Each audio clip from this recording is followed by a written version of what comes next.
तो चलो देखो शुरू करते हैं अपन जलवायु। और जलवायु में देखोगे कि हम लोगों ने सबसे पहले कल पढ़ा था मानसून के बारे में। और मानसून में अपनों ने क्या पढ़ा था कि मानसून जो शब्द है वो कौन सी भाषा का है? अरबी भाषा का शब्द है। कौन सी भाषा का शब्द है?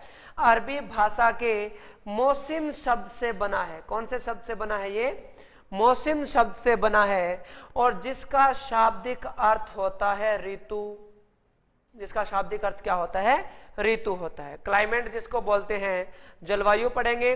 तो मानसून शब्द जो है अरबी भाषा के मौसम शब्द से बना है जिसका शाब्दिक अर्थ होता है ऋतु। और मानसून का अपने वैसे अर्थ निकाला था कल अपनों ने कि मानसून जो है उसके दो भाग है। कौन कौन से? एक तो सबसे पहले अपनों ने बनाया था कौन सा? मौसम। और दूसरा कौन सा बनाया था? जलवायु। ठीक है ना, ये दो भाग बनाए थे, एक तो मौसम और दूसरा कौन सा बनाया था? जलवायु। और अपनों ने पढ़ा था कि मौसम क्या होता है, यही पढ़ा था कि ये मौसम क्या होता है। तो मौसम जरा सुनोगे कि मौसम क्या होता है। मौसम जो होता है तापमान, वायुदाब और आर्द्रता। तापमान, वायुदाब और आर्द्रता, इन तीनों का सम्मिलित रूप ही क्या कहलाता है? मौसम कहलाता है। ठीक है ना, तापमान, वायुदाब और आर्द्रता तीनों का सम्मिलित रूप या मिला हुआ रूप ही क्या कहलाता है? मौसम कहलाता है। मौसम की जो अवधारणा है, अवधारणा कल क्या बताया था? अवधारणा का मतलब क्या होता है? तरीका। तो किसका तरीका? मौसम का तरीका। और मौसम का तरीका कैसा होता है? अल्पकालीन होता है। मौसम का तरीका कैसा होता है? अल्पकालीन होता है। अल्पकालीन का मतलब क्या है कि मौसम एक दिन में ही कई बार बदल जाता है। एक दिन में मौसम कई बार बदल जाता है। जैसे सुबह सुबह गर्मी या सर्दी ज्यादा होती है, उसके बाद जैसे सूर्य के निकलने का टाइम होता है तो क्या होता है? सूर्य के निकलने का टाइम हुआ और सर्दी कम हो जाती है, थोड़ी गर्मी बढ़ने लगती है। फिर गर्मी अधिक हो जाती है, फिर थोड़ी देर बाद में बादल हो जाते हैं, बरसात का मौसम हो जाता है, बरसात हो जाती है, फिर शाम को पुनः मौसम साफ हो जाता है और सर्दी अधिक हो जाती है। तो इसका मतलब क्या है कि मौसम की अवधारणा अल्पकालीन है और एक दिन में मौसम कई बार बदल जाता है।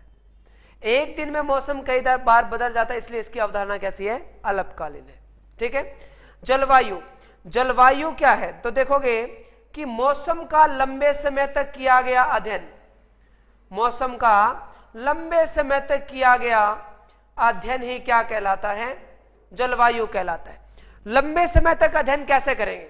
जैसे इसमें एक की बात करें अपन, तापमान की।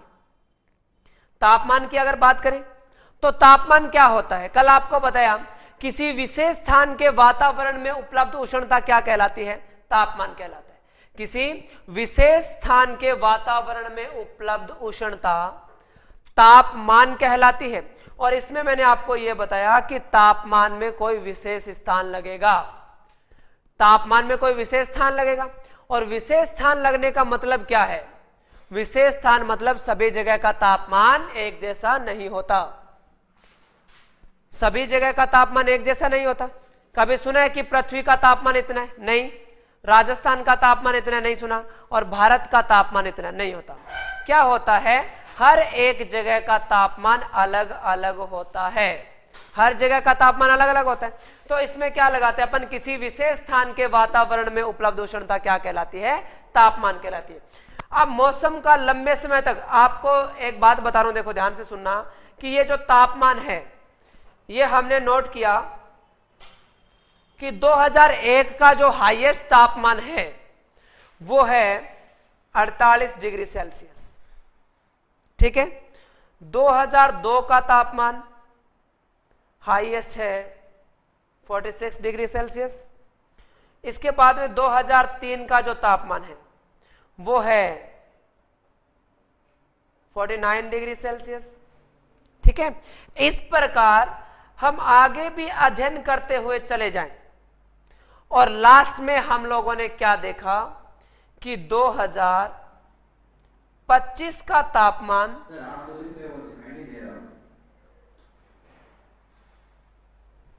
दिखाई क्यों नहीं दे रहा?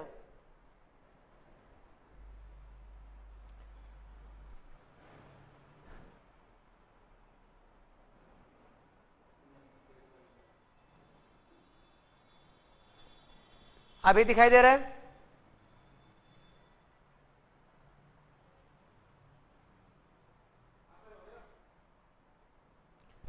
चलो देखो इधर 2025 के अंदर मान लो हमने देखा कि तापमान है इसका 47, कितना है 47 डिग्री सेल्सियस। तो हमने देखो क्या पढ़ा, हम 2001 से और 2025 तक 25 साल हो गए हमें तापमान का अध्ययन करते हुए, हो गए ना, कि हर साल तापमान इतने डिग्री हाईएस्ट रहता है। तो हमने क्या देखा कि इतने सालों में कभी 50 डिग्री सेल्सियस तो हुआ ही नहीं, हुआ ही नहीं ना। तो अगर 2026 का तापमान हो जाए 50 डिग्री सेल्सियस, तो हम लोग क्या बोलेंगे, ऐसे बोलेंगे कि 25 साल पुराना रिकॉर्ड टूटा। न्यूज़पेपर में कई बार ये न्यूज आती है कि 25 साल पुराना रिकॉर्ड टूटा, चूरू का तापमान बढ़कर हुआ 50 डिग्री सेल्सियस। सुनते हैं इस प्रकार की बातें? तो इसका मतलब क्या है, हम तापमान का लंबे समय तक क्या करते आ रहे हैं, अध्ययन करते आ रहे हैं। देन इन तीन चीजों से मिलकर ही मौसम बनता है। तो या तो हम लोग ऐसे बोल दें कि तापमान का, वायुदाब का और आर्द्रता का, तीनों का लंबे समय तक किया गया अध्ययन क्या कहलाता है, जलवायु कहलाता है। तीनों का लंबे समय तक किया गया अध्ययन क्या कहलाता है, जलवायु कहलाता है। और या इन तीनों चीजों से मिलकर बनता क्या है, मौसम बनता है। तो या ऐसे बोल दें कि मौसम का लंबे समय तक किया गया अध्ययन क्या कहलाता है, जलवायु कहलाता, ये जलवायु कहलाता है। एक ही बात है ना भी, इन तीनों चीजों का अलग अलग बोल दो या इसका एक का बोल दो, ये जलवायु होती है, कोई दिक्कत। जलवायु की अवधारणा, जलवायु की अवधारणा मौसम की कैसी है, अल्पकालीन। अल्प का मतलब क्या, कम, कालीन का मतलब समय। मौसम एक दिन में कई बार बदल जाता है। इसकी अवधारणा कैसी होती है, दीर्घकालीन होती है। कैसी होती है, दीर्घकालीन होती है। किसकी अवधारणा, जलवायु की। दीर्घ का मतलब क्या होता है, लंबा या बड़ा, और कालीन का मतलब क्या होता है, समय। तो इसका मतलब जलवायु जल्दी से परिवर्तन नहीं होती, कम से कम जलवायु को परिवर्तन होने में 35 वर्ष का समय लग जाता है। तो इसका मतलब जलवायु एक दिन में तो नहीं बदलेगी, इसलिए इसकी अवधारणा कैसी है, अल्पकालीन है, सॉरी दीर्घकालीन है, ठीक है ना। अब इसके बाद में आपको बताया था तापमान, और तापमान में आपको क्या बताया, किसी विशेष स्थान के वातावरण में उपलब्ध उष्णता तापमान कहलाती है। मापने का यंत्र क्या है, थर्मामीटर। इकाई क्या है, डिग्री सेल्सियस। इकाई का मतलब क्या, पहचान। तो तापमान की पहचान क्या है, डिग्री सेल्सियस है। समझ में आ रहा है क्या ये? और या इसके बाद में एक इकाई और कौन सी लगाते हैं, केल्विन लगाते हैं, और एक कौन सी लगाते हैं अपन, फारेनहाइट लगाते हैं। यह तापमान की इकाई है। दूसरी बात आपको मेनली समझने वाली बात कौन सी है, वायुदाब। यह मोस्ट इंपॉर्टेंट है। यह समझ में अगर आ गया तो ऐसे मानो पूरी जलवायु समझ में आ जाएगी। तो आप देखिएगा कि ये जो वायुदाब है, नाम से पता चल रहा है ना कि ये क्या है। नाम से पता चल रहा है कि पृथ्वी की सतह पर गिरने वाला वायु का भार क्या कहलाता है, वायुदाब कहलाता है।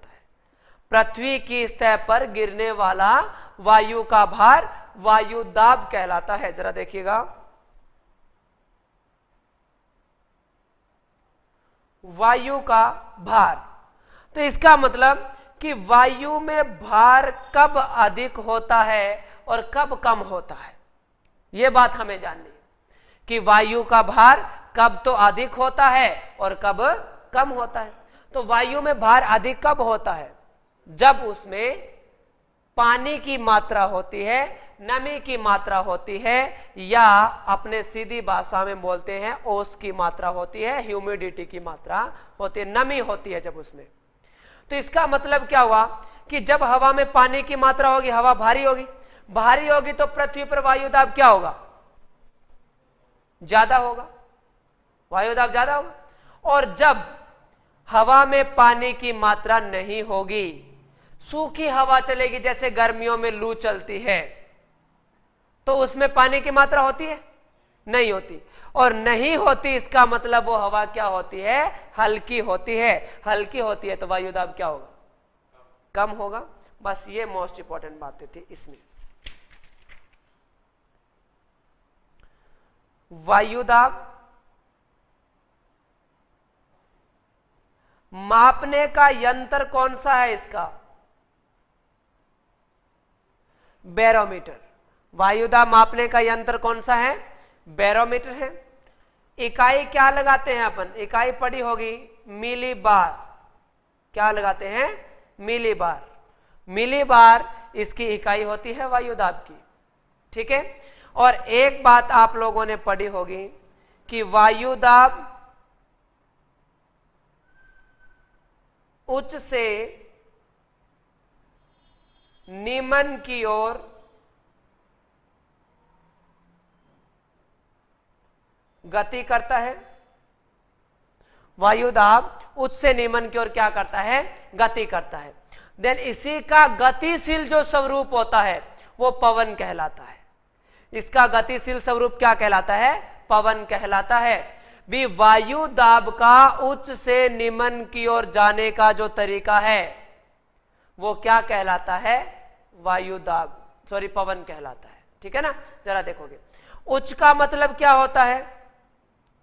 उच्च का मतलब क्या होता है? हाई। हाई या मतलब इसको क्या बोलेंगे अपन? ज्यादा। और निम्न का मतलब क्या होता है? तो इसको अपने एलपी भी बोल सकते हैं। एलपी का मतलब लो प्रेशर। और ज्यादा को क्या बोल सकते हैं? एचपी बोलेंगे, हाई प्रेशर, मतलब हाई दाब, मतलब ज्यादा वायु दाब। तो देखोगे क्या हम लोग ऐसे बोल सकते हैं कि वायु दाब ज्यादा से कम की ओर जाता है? तो बात तो एक ही है। ऐसे बोलते हैं कि उच्च से निम्न की ओर जाता है या ज्यादा से कम की ओर जाता है, बात तो एक ही है। और या ऐसे बोल दें कि वायु दाब ज्यादा कहां होता है? जब उसमें नमी होगी। तो बताइए कि जो सर्दियों में शीत लहर चलती है उसमें पानी की मात्रा ज्यादा होती है या कम होती है? ज्यादा होती है। ज्यादा होती है, इसका मतलब वायु दाब अधिक कब होता है? सर्दियों में होता है। तो ऐसे लिख सकते हैं सर्दी। और वायु दाब कम कब होता है? गर्मी में होता है। तो क्या हम इस बात को ऐसे भी बोल सकते हैं कि वायु दाब सर्दी से गर्मी की ओर चलता है? कोई दिक्कत इसमें? एक ही बात है। लेकिन यहां दो मोस्ट इंपॉर्टेंट क्वेश्चन पढ़ने पड़ेंगे कि तापमान व वायु दाब में, तापमान व वायु दाब में विपरीत संबंध पाया जाता है, एक दूसरे का अपोजिट, उल्टा पाया जाता है। तो तापमान और इधर लिख लेते हैं वायु दाब, एक दूसरे का उल्टा। कैसे उल्टा एक दूसरे का? कि जब तापमान अधिक होता है तो वायु दाब कम होता है। कोई दिक्कत इसमें? क्योंकि तापमान अधिक कब होता है? गर्मियों में होता है। और गर्मियों में वायु दाब क्या होता है? कम होता है।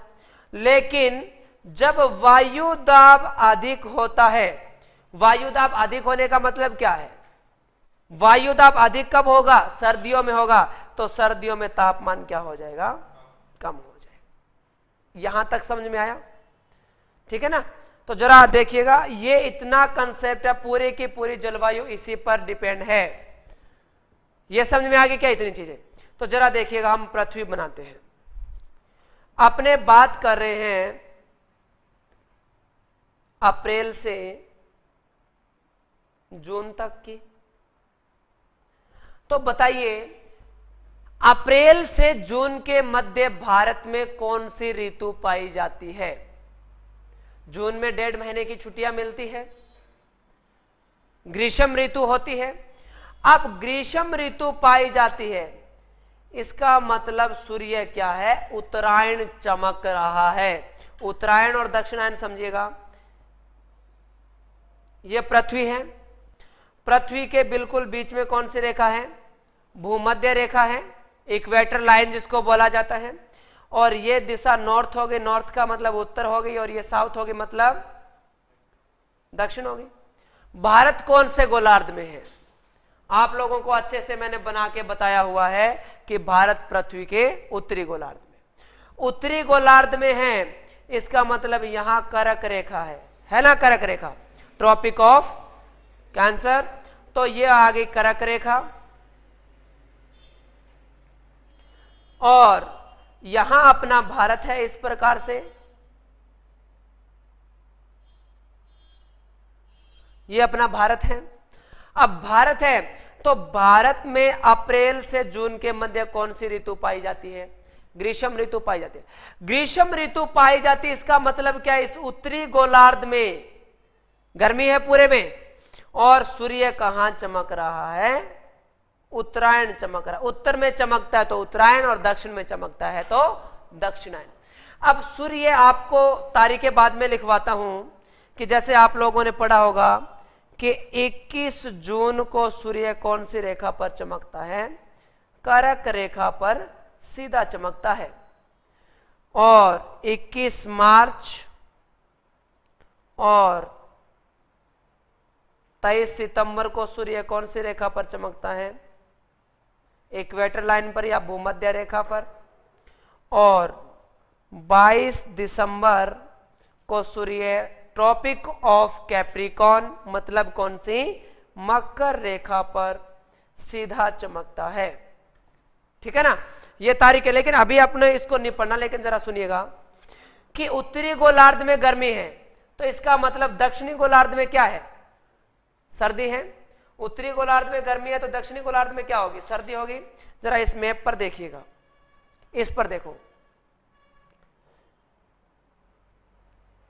अप्रैल से जून के मध्य ग्रीष्म ऋतु है ना, और ये अपना भारत है। उत्तरी गोलार्ध में सूर्य चमक रहा है, ये भूमध्य रेखा है। तो जरा देखो कि उत्तरी गोलार्ध में गर्मी है क्योंकि भारत उत्तरी में है, और इस समय दक्षिणी गोलार्ध में क्या है? सर्दी है। जहां सर्दी होती है वहां वायुदाब क्या होगा? उच्च होगा, हाई प्रेशर होगा। और जहां गर्मी है वहां वायुदाब क्या होगा? निम्न होगा।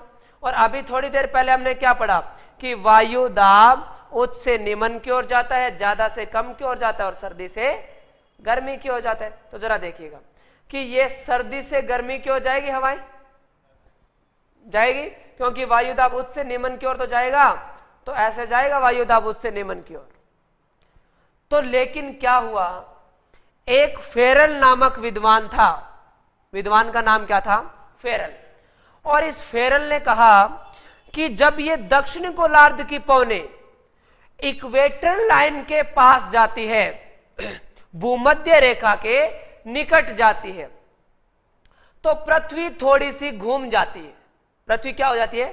घूम जाती है, क्योंकि पृथ्वी तो घूर्णन करती है। तो क्या है, देखो कि पृथ्वी घूमने से क्या होता है, इस हवा में दिशा परिवर्तन हो जाता है कि जैसे ही ये हवाएं भूमध्य रेखा के निकट पहुंची तो पृथ्वी थोड़ी सी घूम गई, और घूमी तो ये हवा पहले तो अपनी बाईं ओर मुड़ती है। दायां बायां तो जानते हो, लेफ्ट राइट। तो आप देखो, पहले अपनी बाईं ओर मुड़ी और फिर 90 डिग्री का कोण बनाकर कौन सी ओर मुड़ गई? अपनी दाईं ओर मुड़ गई। और जैसे ही ये अपनी दाईं ओर मुड़ी तो ये दिशा परिवर्तन क्यों हुआ? कारण क्या है? पृथ्वी घूर्णन के कारण। जैसे इधर से देखो, इधर से कोई पंखा या कूलर ऐसे चल रहा होता है, जैसे इधर से चल रहा है, और अपने एक बार उसके आगे से ऐसे निकलते हैं तो क्या होता है? एक बार दिशा डाइवर्ट हो जाती है, इधर उधर बढ़ जाती है। तो उसी प्रकार है, ऐसे हवा चल रही थी और इतने में पृथ्वी थोड़ी सी क्या हो गई? घूम गई। घूम गई तो ये हवा पहले अपनी बाईं ओर मुड़ी और पुनः उसी के साथ मुड़ गई। तो पहले बाईं ओर मुड़ी और बाद में दाईं ओर मुड़ी। तो ये समझ में ये दिशा परिवर्तन क्यों होता है। तो जरा आगे देखिएगा कि जैसे ही ये मुड़ गई, तो अब देखो कि ये अपना भारत है। इस पर आपको देखना है अच्छे से मैप पर कि ये, इसमें देख लो, चलो इसमें थोड़ा अच्छा दिखाई दे जाएगा। ये भारत है। अब ये दक्षिण गोलार्ध की पौने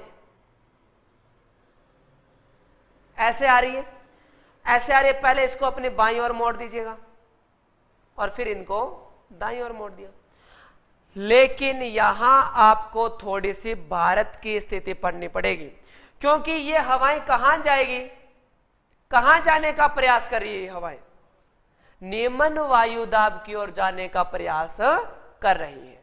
तो अब अपने भारत में भी तो देखना पड़ेगा ना कि भारत में निम्न वायुदाब कहां है और उच्च वायुदाब कहां है।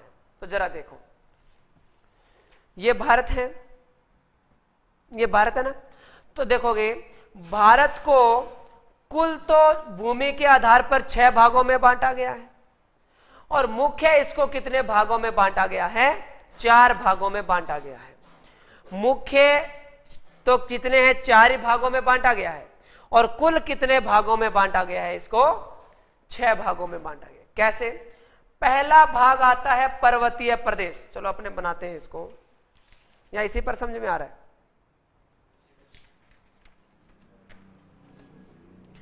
पहला भाग आता है पर्वतीय प्रदेश, और पर्वतीय प्रदेश का मतलब क्या? जहां पर्वतों का विस्तार पाया जाता है। तो जरा देखिएगा कि ये जो भारत का टर्न है ना, यहां से ऐसे मुड़ता है भारत, इसको आप सीधा मिला दीजिए ऐसे, इसको सीधा मिला के, और इधर वाली ये जो 7 सिस्टर्स है, पूर्वोत्तर की 7 बहनें, इसको सीधा मिला दोगे। यहां कौन सी पर्वतमाला है उत्तर में? हिमालय पर्वतमाला है। अब जहां हिमालय पर्वतमाला, इसका मतलब वहां पर्वतों का विस्तार तो पाया जाएगा। हिमालय पर्वतों की तो एक माला है, तो इसका मतलब क्या है कि ये जो इससे ऊपर ऊपर वाला भाग आपको दिखाई दे रहा है, ये भारत का कौन सा भाग है? ये इधर वाला पर्वतीय प्रदेश। आई बात समझे? ये पर्वतीय प्रदेश। दूसरा देखो कौन सा है? उत्तर का विशाल मैदान। इसको एक बार छोड़ दो, उत्तर के विशाल मैदान को एक बार छोड़ दो, नहीं पड़ेंगे। अब तीसरा देखो क्या आता है? प्रायद्वीपीय पठार आता है। तो ये प्रायद्वीप क्या होता है? मैंने जब आपको महाद्वीप पढ़ाए थे तो उस समय बताए थे कि प्रायद्वीप वो होता है जिस स्थान के 3 ओर पानी होता है। तो जरा ये भारत देखिएगा, इधर अरब सागर है, यहां बंगाल की खाड़ी है, और नीचे कौन सा महासागर है? इंडियन ओशन या हिंद महासागर है, ठीक है ना। नीचे कौन सा महासागर है? ये हिंद महासागर है। तो इस स्थान के ये जो इतना भाग दिखाई दे रहा है, इसके 3 ओर पानी हुआ। लेकिन देखो इसने अपने नाम के आगे क्या लगा रखा है? पठार लगा रखा है। तो ये पठार क्या होता है?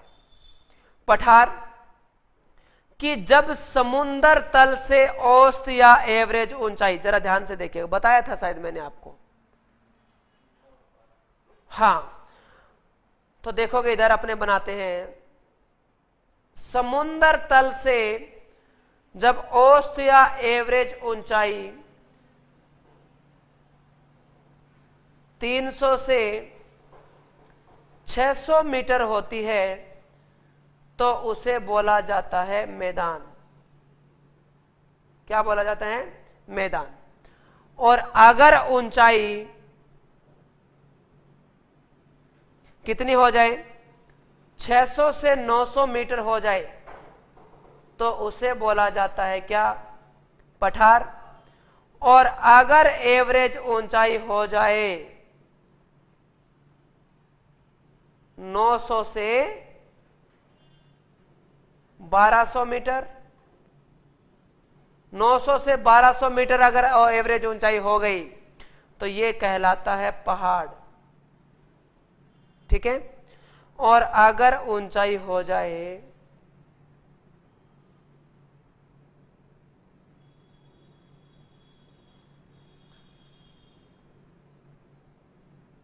1200 से ज्यादा, 1200 से प्लस, 1200 से ज्यादा कितनी भी हो जाए तो 1200 से अधिक होने पर हो जाता है पर्वत। ऊंचाई के आधार पर वर्गीकरण है। तो जरा देखिए, अपने को सिर्फ क्या देखना था? पठार देखना है, ठीक है।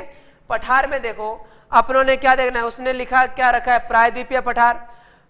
तो ऐसा भूभाग भी ऐसा होना चाहिए जिसके 3 ओर पानी हो, और वो भूभाग सामान्य भूमि से क्या उठा हुआ होना चाहिए? क्या उठा होना चाहिए? 600 से 900 मीटर ऊपर उठा होना चाहिए। तो देखोगे ये जो इसके बीच बीच वाला जो ऐसे एरो लगाई हुई है, ये वाला भाग देखना है आपको। तो इस स्थान के 3 और पानी तो हुआ, इसलिए इसको प्रायद्वीप बोल दिया। लेकिन ये जो ऐसे एरो लगी हुई वाला जो भाग है, ये सामान्य भूमि से कितना ऊपर उठा हुआ है? 900 मीटर ऊपर उठा हुआ भाग है, एवरेज 600 से 900 उठा हुआ भाग है। देन इसे क्या कहा जाता है? प्रायद्वीपीय पठार कहा जाता है। आई बात समझे? प्रायद्वीपीय पठार क्यों बोला गया? अपने प्रायद्वीपीय पठार की आकृति ऐसी है, क्योंकि ऊपर उठा हुआ भाग है तो इसकी आकृति ऐसी है। ये मोस्ट इंपॉर्टेंट है, समझना जरूरी है इसको। ये है। अब ये दिशा पश्चिम होती है और इधर वाली कौन सी होती है? पूरब हो गई। तो प्रायद्वीपीय पठार की पश्चिम में तो ऊंचाई अधिक है और पूर्व में इसकी ऊंचाई क्या है? कम है। तो पश्चिम में इसकी ऊंचाई कितनी है? 1200 मीटर है। पश्चिम में इसकी ऊंचाई है 1200 मीटर और पूर्व में इसकी ऊंचाई है 600 मीटर। अब आप सोच रहे होंगे कि सर आपने तो बताया है कि जब 600 से 900 मीटर तक होता है तो ही पठार होता है, 1200 आगे इसका मतलब ये तो पहाड़ बन जाना चाहिए था। लेकिन ध्यान रखिएगा, मैंने ये बोला था कि एवरेज ऊंचाई होनी चाहिए। एवरेज निकालने के लिए क्या करोगे? अनुपातों का योग बटा अनुपातों की संख्या। तो अनुपातों का योग बटा कैसे करोगे? 1200 प्लस 600 संख्या कितनी है? 2। तो 1800 बटे 2 काटोगे कितना आ जाएगा?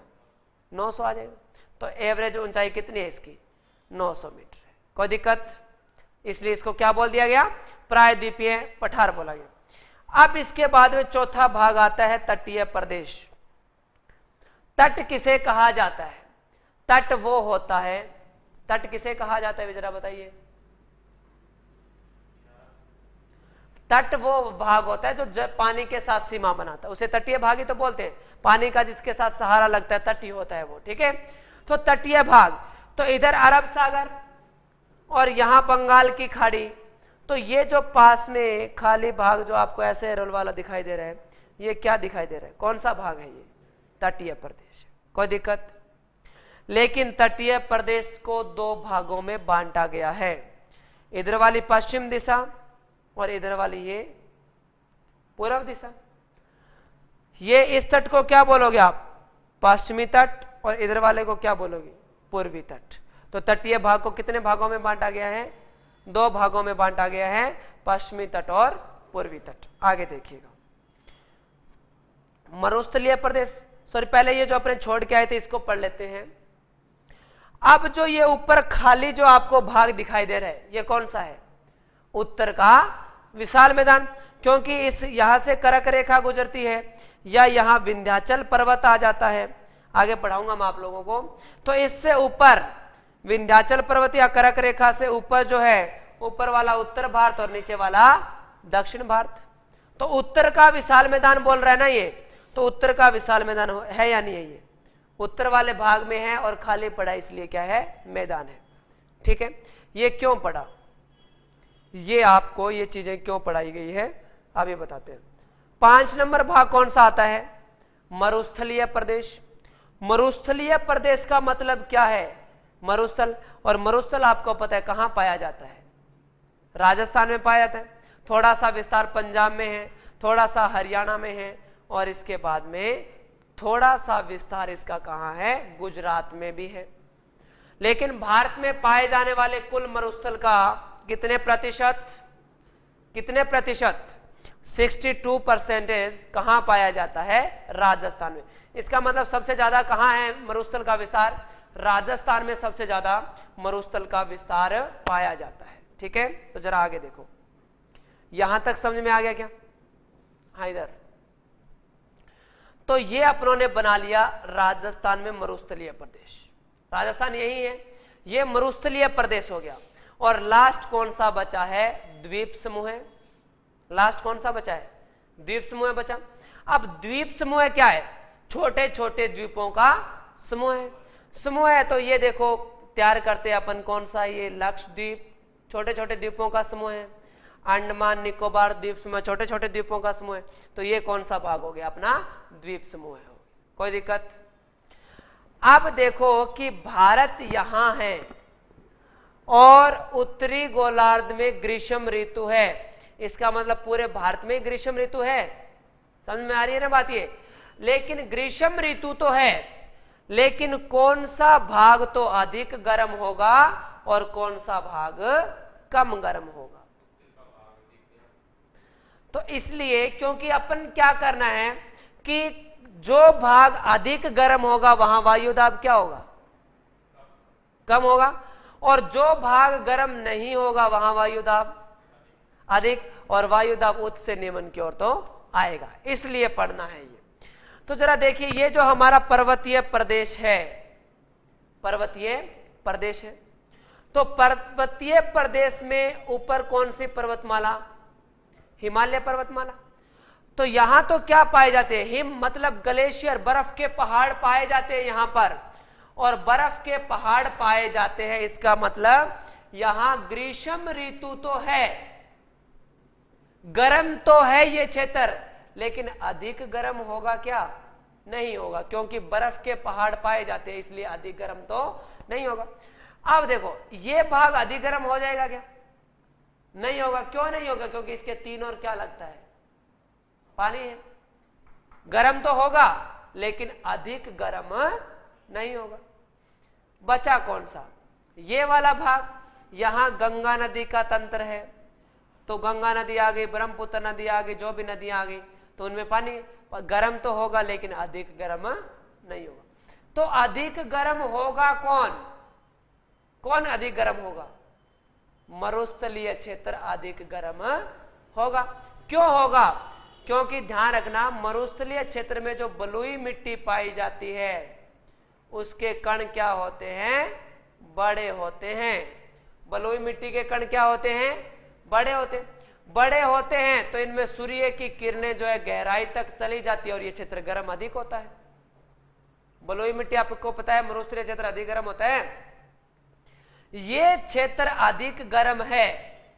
इसका मतलब यहां निम्न वायु दाब है, निम्न वायु दाब, और यहां नीचे क्या है, इधर नीचे क्या है, सर्दी है, सर्दी है तो वहां वायु दाब क्या है। चलो देख लो, ये भारत है तो यहां नीचे तो सर्दी है, सर्दी है, यहां वायु दाब उच्च है, और ये जो मैंने ये राजस्थान ये बना रखा है इसके अंतर्गत ये देखोगे, ये यहां वायु दाब बिल्कुल ही निम्न है। तो ये पवने कहां आने का प्रयास करेगी, जहां बिल्कुल ही निम्न वायु दाब वहीं आने का प्रयास करेगी ना। इतनी बात आई क्या समझ में, यहां तक आई। तो आगे देखो,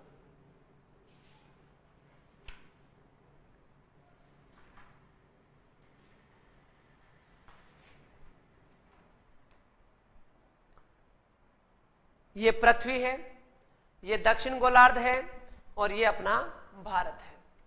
भारत में अच्छे से समझना इस चीज को जो अभी मैं आपको बताने जा रहा हूं। भारत, वो पेंसिल और किसके पास है,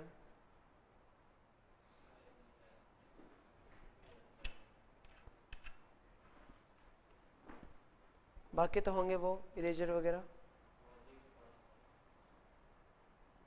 अजय और मोनू क्यों नहीं आए,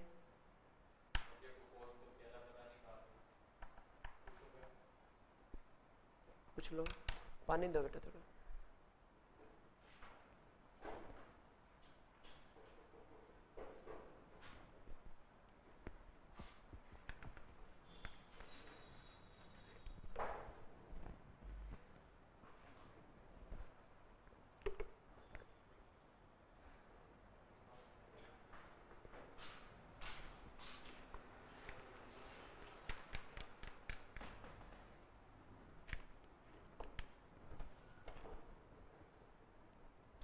जरा आगे देखो, समझो इसको।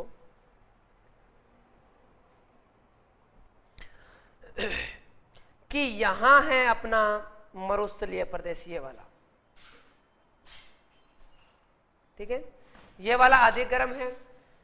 तो ये दक्षिण गोलार्ध की जो पौने, अब इसको अच्छे से समझ लेना बेटा सभी, ये दक्षिण गोलार्ध की पौने फेरल नामक विद्वान के अनुसार जब ये भूमध्य रेखा के निकट पहुंचेगी तो पहले अपनी बाईं ओर मुड़ेगी, बाईं ओर मुड़ेगी ना, और फिर 90 डिग्री का कोण बनाकर कौन सी ओर मुड़ेगी, दाईं ओर मुड़ेगी, ठीक है, ऐसे मुड़ेगी। लेकिन जरा देखिएगा कि अभी अपने ये जो तटीय भाग था इसको दो भागों में बांटा, पश्चिमी तट और पूर्वी तट। पश्चिमी तट और पूर्वी तट दो भागों में बांट दिया। तो जरा देखिएगा कहां है, तो आ जाए नहीं क्लास लगाने के लिए। चलो बुला लेना टाइम हो तो उनको। चलो देखोगे इधर पश्चिमी तट, ये वाला तट कौन सा है, पश्चिम तट है।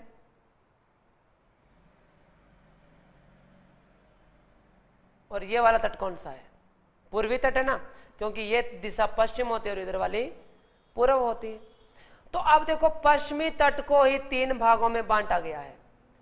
ऊपर तो इसको बोलते हैं कोंकण तट, गुजरात से गोवा तक है ये।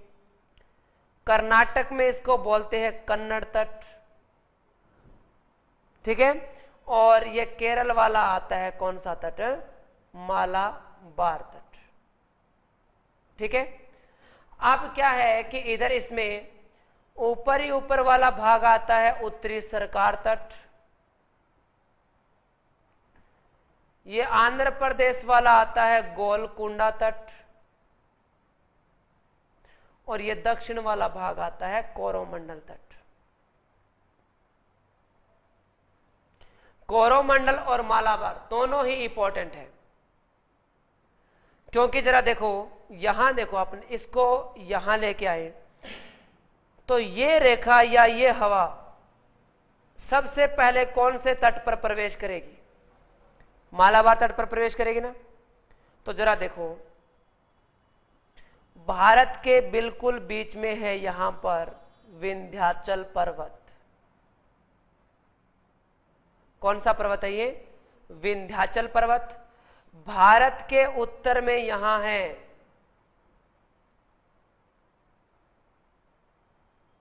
कौन सी पर्वतमाला है, ये हिमालय पर्वतमाला है। और इधर म्यांमार की एक पर्वत श्रृंखला आती है जिसका नाम है अराकान योमा। क्या नाम है, अराकान योमा पर्वत श्रृंखला, ठीक है ना।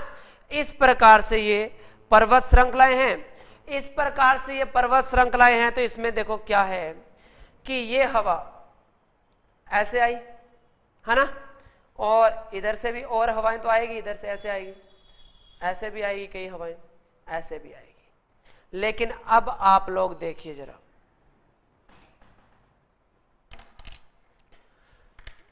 हमारे प्रायद्वीपीय पठार की आकृति कैसी है, प्रायद्वीपीय पठार की आकृति तो ऐसी है, ऐसी है ना प्रायद्वीपीय पठार की आकृति। ये कौन सा तट है, पश्चिमी तट, और इधर वाला ये कौन सा है, पूर्वी तट। इस भाग को दर्शाने की कोशिश कर रहा हूं यहां, ठीक है ना, ये भाग है यहां पर। तो जरा ध्यान से देखो आप इस बात को, इस बात में आपको देखना है हवा इधर से आ रही है, मानसून इधर से आ रहा है, ये देखो आ रहा है ना। तो प्रायद्वीपीय पठार से सीधी सी बात है यहां टकराएगा मानसून, तो टकराएगा। जैसे यहां मानसून टकराएगा तो ये सबसे नीचे वाला भाग है कौन सा, मालाबार तट है। तो सबसे पहली वर्षा कहां होगी, केरल के मालाबार तट पर सर्वाधिक या सबसे पहले वर्षा होगी। क्यों होगी, क्योंकि ये हवा जो आई थी इसमें पानी की मात्रा अधिक थी। जैसे ये यहां टकराई और टकराते इस तट पर क्या करेगी, वर्षा करेगी। क्योंकि ये जो इतना भाग है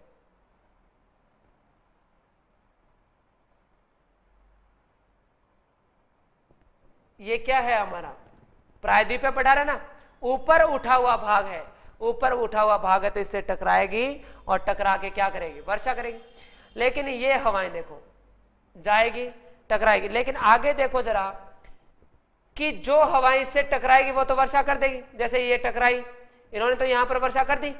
लेकिन ये हवा देखो, इसको ध्यान से देखो, जो इसके सबसे उत्तरी किनारे से टकराई, सबसे उत्तरी किनारे से टकराई, ये हवा क्या करेगी, सीधी निकल जाएगी।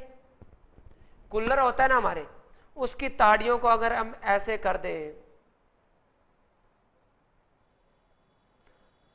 अगर उनकी ताड़ियों को अगर हम ऐसे कर दें तो इसका मतलब क्या है, हवा टकराएगी और सीधी जाएगी, या हवा ऐसे तो नहीं आएगी ना, जरा देखिए, देखना इसमें कि ऐसे यहां टकराई और फिर ऐसे आ जाएगी, ऐसे तो नहीं आएगी हवा। हवा तो सीधी टकराएगी और टकरा कर क्या निकल जाएगी, सीधी निकल जाएगी। तो हमने माना कि जो हवा इस तट पर टकराई उन्हें ने तो यहां वर्षा की, लेकिन अब कई हवाएं जो इससे टकराकर ऊपर सीधी निकल गई, ये आगे कौन सी पर्वतमाला से टकराएगी, विंध्याचल पर्वतमाला से टकराएगी ना। जैसे मानो कि ये यहां पर कौन सी पर्वतमाला है, कौन सी पर्वतमाला है ये, तो अब इधर से तो ऊपर से निकल गई ये हवा, लेकिन आगे किससे टकराएगी, जाकर विंध्याचल से टकराएगी। अब बताओ, टकरा के आगे तो नहीं जा सकती ना, इधर आगे तो नहीं जा सकती ये हवा, और इस हवा को जाना कहां था, यहां आना है। इस हवा को यहां क्यों आना है, क्योंकि यहां बिल्कुल ही निम्न वायुदाब है। और ऐसे आपने सुना होगा कि अपने राजस्थान में अरावली पर्वतमाला है, ऐसे राजस्थान के मध्य से होते हुए दिल्ली के रायसीना हिल्स तक जाती है, और दिल्ली का रायसीना हिल्स जहां पर हमारा क्या बना हुआ है, राष्ट्रपति भवन बना हुआ है। और देन भारत के सबसे लोकप्रिय राष्ट्रपति कौन, एपीजे अब्दुल कलाम। नाम सुना है, नाम सुना है एपीजे अब्दुल कलाम जी का, तो जानते हो अच्छे से कि मतलब टीचिंग का बहुत शौक था एपीजे अब्दुल कलाम जी को। और एक अध्यापक के लिए इससे बड़ी बात और क्या हो सकती है कि जो अपने जीवन की अंतिम सांस तक पढ़ाए बच्चों को कुछ ना कुछ। अध्यापक का टारगेट क्या होता है कि मैं हमेशा हमेशा बच्चों को कुछ ना कुछ सिखाता रहूं, और एपीजे अब्दुल कलाम जी को टीचिंग का शौक था। तो 27 जुलाई को जैसे ही उनकी डेथ हुई थी, उस दिन उन्होंने शिलोंग के अंदर एक कॉलेज यूनिवर्सिटी के अंदर वहां उन्होंने भाषण दिया था, या बच्चों की क्लास ली थी, पढ़ाया था बच्चों को, और वहां से चले थे, रास्ते में हार्ट अटैक हो गया था। तो एक अध्यापक की आखिरी इच्छा यही होती है और वो उनकी पूरी हुई थी। और ध्यान रखना, मिसाइल मैन के नाम से किसे जाना जाता है, एपीजे अब्दुल कलाम जी को जाना जाता है, क्योंकि इसरो भारतीय अंतरिक्ष अनुसंधान केंद्र का मुख्यालय कहां है,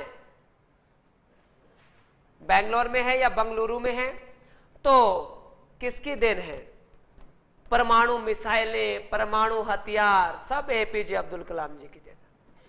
उन्होंने कहा था कि मैं विश्व का सबसे बड़ा वैज्ञानिक बन सकता हूं। भारत में क्या होता है, कोई थोड़ी वैज्ञानिक के बनने की कोई डिग्री वगैरह प्राप्त कर ली तो अमेरिका चले जाते हैं, है ना, रूस चले जाते हैं, जापान चले जाते हैं, देश को छोड़कर विदेश चले जाते हैं। इन्होंने कहा था कि मेरे में वो योग्यता है कि मैं विश्व का सबसे बड़ा वैज्ञानिक तो बन सकता हूं, लेकिन मैं मेरी जन्मभूमि को छोड़कर कुछ भी नहीं बनना चाहता, मतलब मैं भारत को छोड़ना नहीं चाहता, ठीक है ना।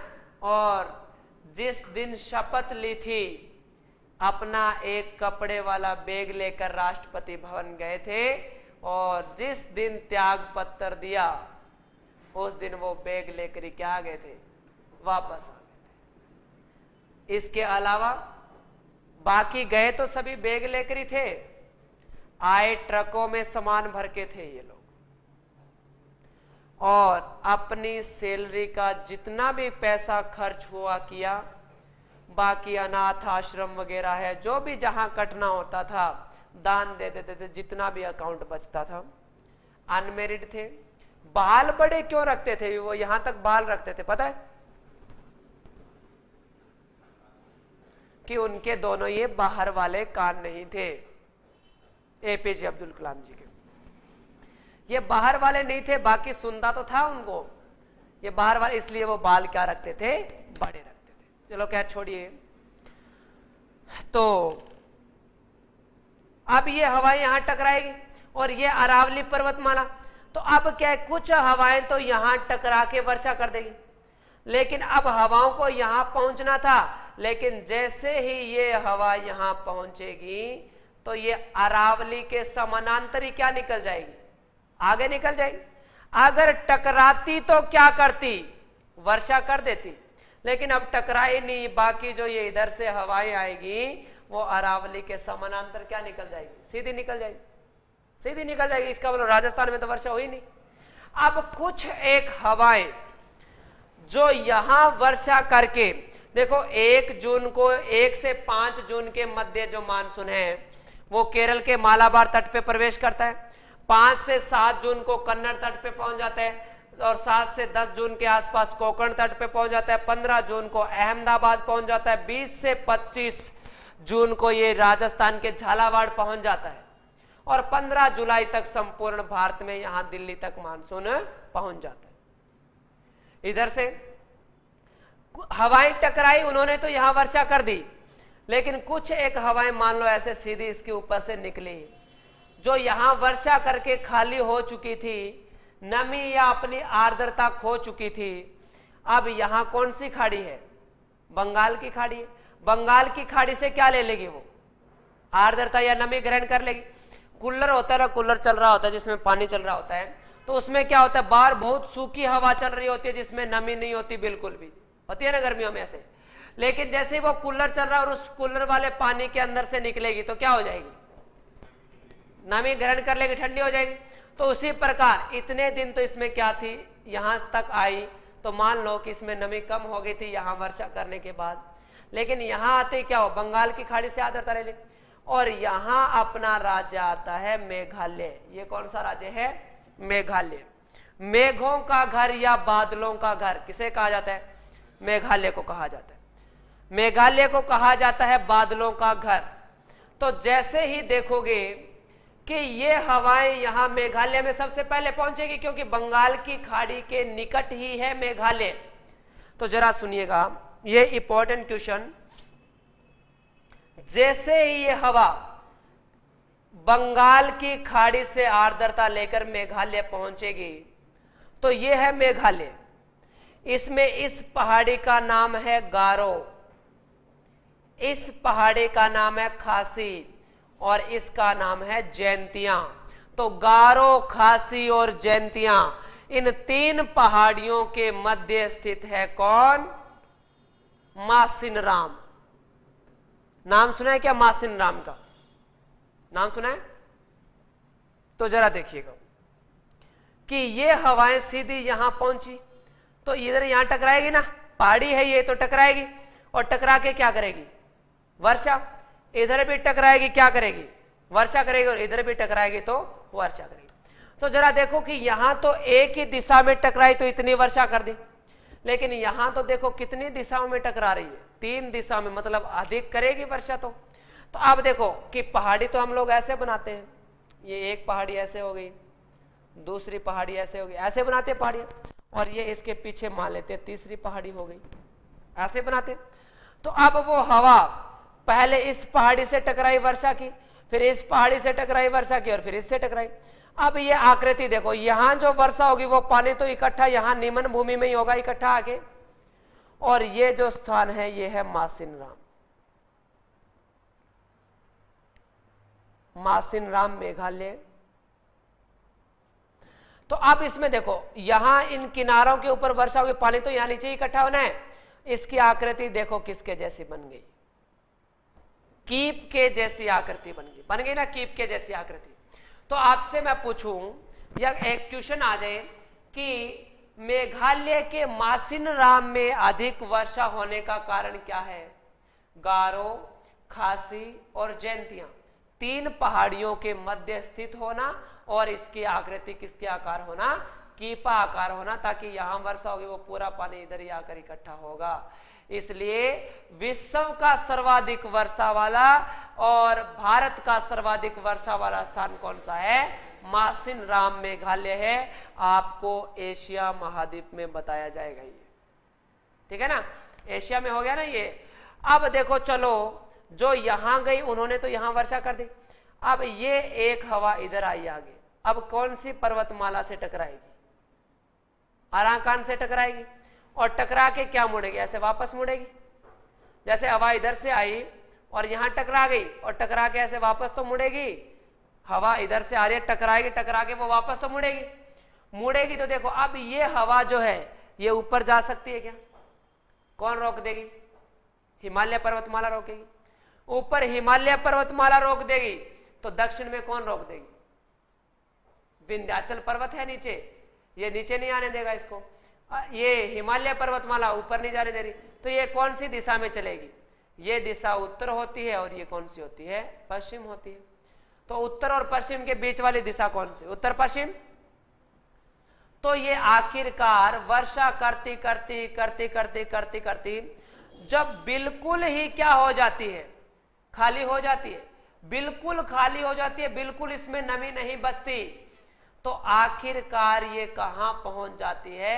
राजस्थान। ये देखो यहां पहुंचेगी, यही लेके आना था ना इसको। अब ऐसे इसको लेके आए और आगे कौन सी पर्वतमाला आ गई? अरावली पर्वतमाला आ गई। अब इससे टकरा गई ना, और इससे टकरा कर यही क्या हो जाती है? इधर वाले भाग में अधिक वर्षा कर देगी। कोई दिक्कत समझ में आई क्या? इतनी बात है।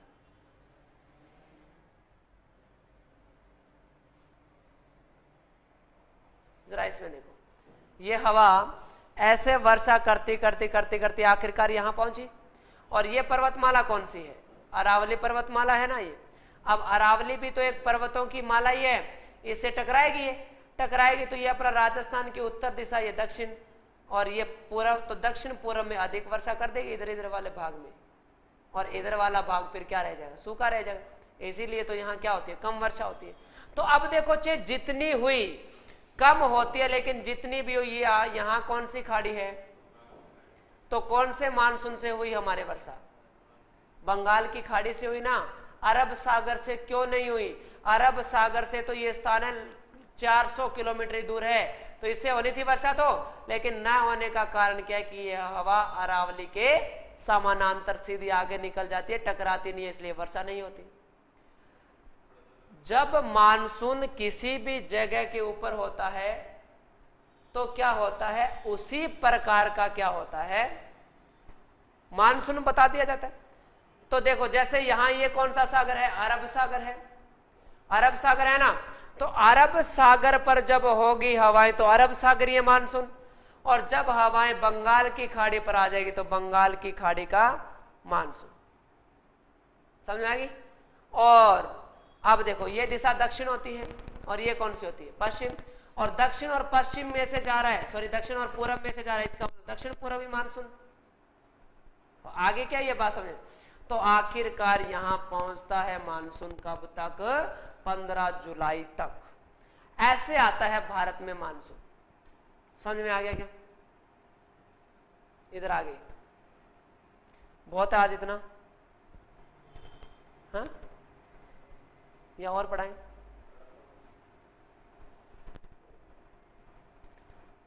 तो चलो लिखो फिर इसको जो समझाया है।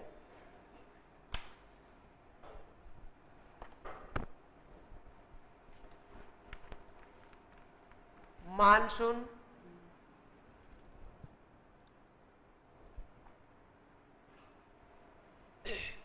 आप किस चीज की तैयारी कर रहे हो?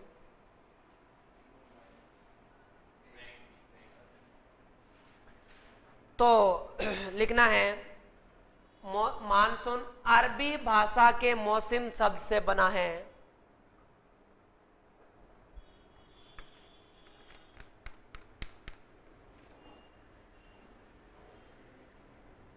मौसम अरबी भाषा के मौसम शब्द से बना है, जिसका शाब्दिक अर्थ होता है ऋतु, जिसका शाब्दिक अर्थ होता है ऋतु।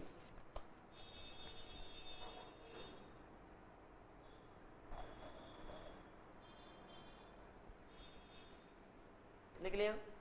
मानसून के दो पार्टीशन बनाओ वैसे,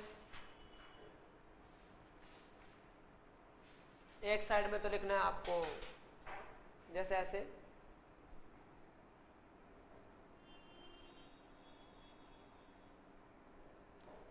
एक साइड में बनाओगे मौसम और दूसरे भाग में जलवायु, मौसम और जलवायु। लिख लिया? मौसम के नीचे लिख दो तापमान, वायुदाब, आर्द्रता,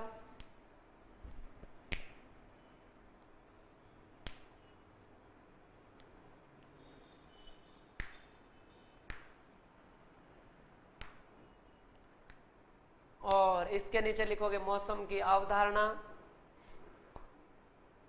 अल्पकालीन,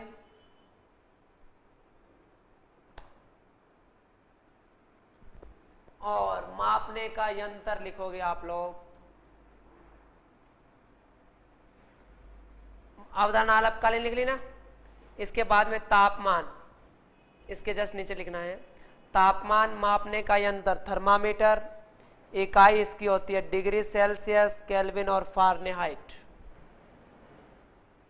या कल ही लिखवा दें, कल सभी हो गए साथ में, ठीक है? कल सभी वो भी आए हुए होंगे तो कल लिखवाते हैं, आज इतना ही पढ़ेंगे।